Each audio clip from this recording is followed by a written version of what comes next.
PDF এর দ্বারাই এই সংঘাতটি সংঘটিত হয়েছে। পিডিএফ সবসময় আমাদের যে পার্শ্ববর্তী দেশ ভারতের ইন্ধনে ইউপিডিএফ এর লোকেরা যে এসে সবখানে অস্ত্রের মহড়া দিয়ে যাচ্ছে। সংঘর্ষ থেকে প্রায় 20 থেকে 25 জন আমাদের বাঙালি ভাইরা আহত হয়। তারাই তাদের দোকানপাট ভাঙচুর করে বাঙালিদের উপর দোষ চাপাচ্ছে। মাইকেল চাকমা যিনি আয়নাঘরে ছিল, আয়নাঘর থেকে বের হয়ে বিভিন্ন ধরনের রাষ্ট্রদ্রোহী কথা বলতেছে। তারা চিফ রাজা দেবাশিস রায় এবং তার বউ ইয়াং হিয়াং, তারাই হচ্ছে পার্বত্য অঞ্চলকে অশ্লীল দাঙ্গার মধ্যে দাঙ্গা সৃষ্টি করার জন্য ঘটে যাওয়া যে ঘটনাটি, সেটি হচ্ছে যে আমি ছোট করে যখন যদি বলি যে ধর্ষণের একটা ছোট্ট একটা বিষয়কে কেন্দ্র করে পাহাড়ি উপজাতি যারা আছে তারা আন্দোলন করে আসতেছিল। তারা সমাবেশের ডাক দেয়, তারা হচ্ছে যে বিভিন্ন জায়গায় কিছু কর্মসূচি রাখে, বিক্ষোভ সমাবেশও রাখে।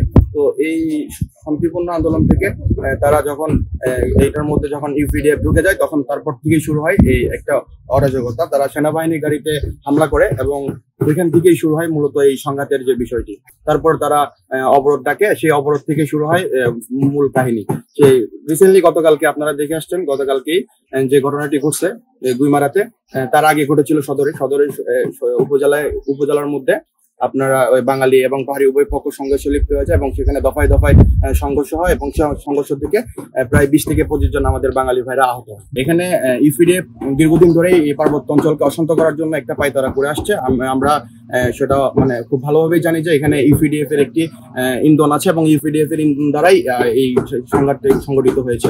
আপনারা জানেন সদরের যে সংঘাত, এটা শুধু সদরেই থেমে নেই, এটা বিভিন্ন উপজেলায় কেন্দ্রিক পৌঁছেছে এবং তারাই তাদের দোকানপাট ভাঙচুর করে বাঙালিদের উপর দোষ চাপাচ্ছে এবং ইউপিডিএফ এর লোকেরা যে এসে সবখানে অস্ত্রের মহড়া দিয়ে যাচ্ছে।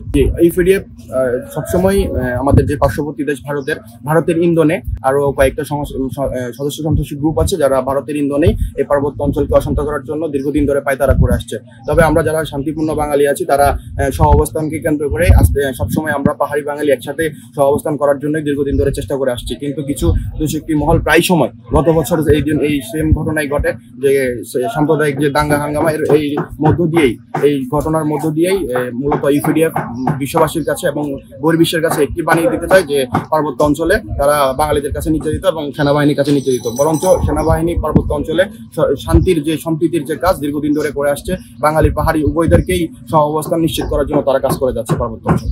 তারপরে এই খাগড়াছড়িতে একটা টুরিস্ট বহুল এলাকা, যেখানে প্রায় সময় এখন হয়তো যদি মানে এই অবরোধ না থাকতো বিপুল পরিমাণ টুরিস্টের সমাগম হতো, কিন্তু এখন দেখা যাচ্ছে যে এইসব দাঙ্গা হাঙ্গামার কারণে এখানে টুরিস্ট আসা বন্ধ হয়ে যাচ্ছে। এতে করে সরকার বিভিন্ন ধরনের টুরিস্ট খাত থেকে বিভিন্ন উৎসাহ হারাচ্ছে বলে আমি মনে করি। দুদিন ধরে এই মাইকেল চাকমা যিনি আয়নাঘরে ছিল, উনি বর্তমানে এই আয়নাঘর থেকে বের হয়ে বিভিন্ন ধরনের রাষ্ট্রদ্রোহী কথা বলতেছে। তারা স্বায়ত্তশাসন চায় এবং এই স্বায়ত্তশাসনের সহযোগী হিসাবে কাজ করছে চিফ রাজা দেবাশিস রায় এবং তার বউ ইয়াং হিয়াং, তারাই হচ্ছে অর্থের মূল যোগানদাতা। তারাই অর্থের মূল যোগান বিভিন্ন এনজিও থেকে নিয়ে তাদেরকে দিচ্ছে এই পার্বত্য অঞ্চলকে অশ্লীল দাঙ্গার মধ্যে দাঙ্গা সৃষ্টি করার জন্য। তাদের সাথে বহির্বিশ্বে অনেকগুলো দেশেরই হাত আছে। তারা বিভিন্ন এনজিওর মাধ্যমে পার্বত্য অঞ্চলকে অশান্ত করার জন্য কাজ করতেছে।